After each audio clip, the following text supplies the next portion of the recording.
अथ भगवत शरणागति। इहलौकिक और पारलौकिक दुखों से छुटकारा पाकर नित्य अखंड परमानंद की प्राप्ति के लिए भगवान की शरणागति ही मुख्य उपाय है। जिसने एक बार सर्वभाव से अपने को परमात्मा के चरणों में अर्पण कर दिया, वह सदा के लिए निर्भय, निश्चिंत और परम सुखी हो जाता है। उसके योगक्षेम का समस्त भार भगवान वहन करते हैं। स्वयं केवट बनकर उनकी जीवन तरणी को भीषण संसार सागर के उतार तरंगों से बचाकर सुरक्षित रूप से परमानंदमय धाम में पहुंचा देते हैं। उसे किसी प्रकार की चिंता या चाह करने की आवश्यकता नहीं रह जाती। परंतु यह शरणागति क्या वस्तु है और कैसे होती है, इस पर विचार करना है।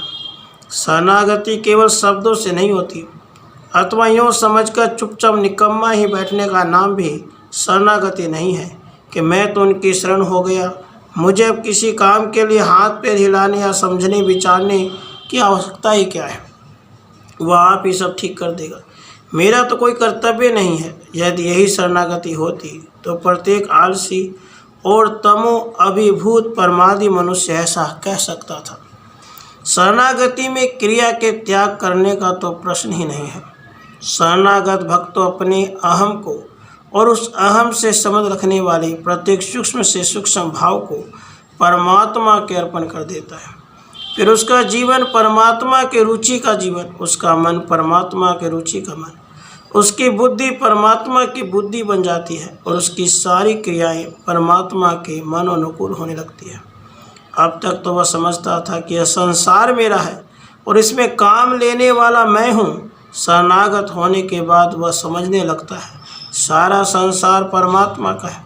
स्थूल से स्थूल, सूक्ष्म से सूक्ष्म पदार्थ सभी उसके हैं और उसमें जो कुछ क्रिया होती हुई दृष्टि गोचर होती है सो सभी परमात्मा की दिव्य लीला है।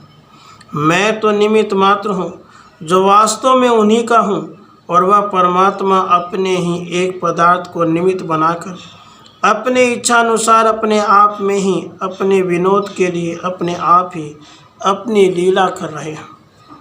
प्रत्येक पदार्थ उन्हीं की सामग्री है, उनकी सामग्री भी कोई उनसे भिन्न वस्तु नहीं है। वह इन सामग्रियों के रूप में अपने आप को प्रकाशित कर रहे हैं।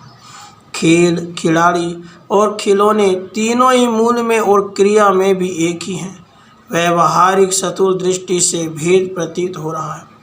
इस प्रकार अहम और मम का मन, बुद्धि, इंद्रिय, शरीर तथा समस्त प्रपंच सहित सर्वभाव से समर्पण ही यथार्थ शरणागति का स्वरूप है।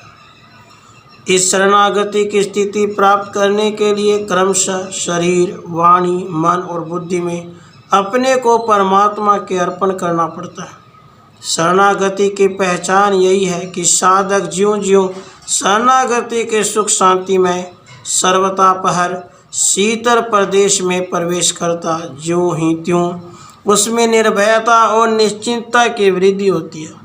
स्नेहमयी जननी की गोद में आकर शिशु निर्भय और निश्चिंत हो जाता है। इसी तरह सर्व सच्चिदानंद रूपा इस स्नेह सुधा समुद्रमयी जगत जननी की महिमामयी क्रोध में आश्रय पाकर साधक निर्भय और निश्चिंत हो जाता है। उसे फिर कहीं कोई भय नहीं रहता और किसी वस्तु की या किसी भी गति विशेष की चाह नहीं रहती। प्रभु के हाथों में अपने को सौंप देने के बाद भय, चिंता और चाह कैसे? इस शरणागति के साधन में साधक को चार बातों पर विशेष ध्यान रखना पड़ता है। आगे चलकर तो ये चारों उसके स्वभाव ही हो जाते हैं। जिस परमात्मा की शरण ग्रहण की है उस परमात्मा का निरंतर स्मरण रखना, उसकी इच्छा या आज्ञानुसार जीवन बना लेना, वह जो कुछ भी विधान करे उसी में परम संतुष्ट रहना, यानी उसकी कृपा से प्राप्त होने वाली प्रतिकूल से प्रतिकूल स्थिति में भी उसकी मंगलमय इच्छा समझते हुए अनुकूलता का प्रतीत होना, किसी पदार्थ की चाह न रखना। ये भाव जितने जितने बड़े, साधक उतना ही परमात्मा की शरण में अग्रसर हो रहा है, ऐसा समझना चाहिए। राधे कृष्ण, राधे कृष्ण।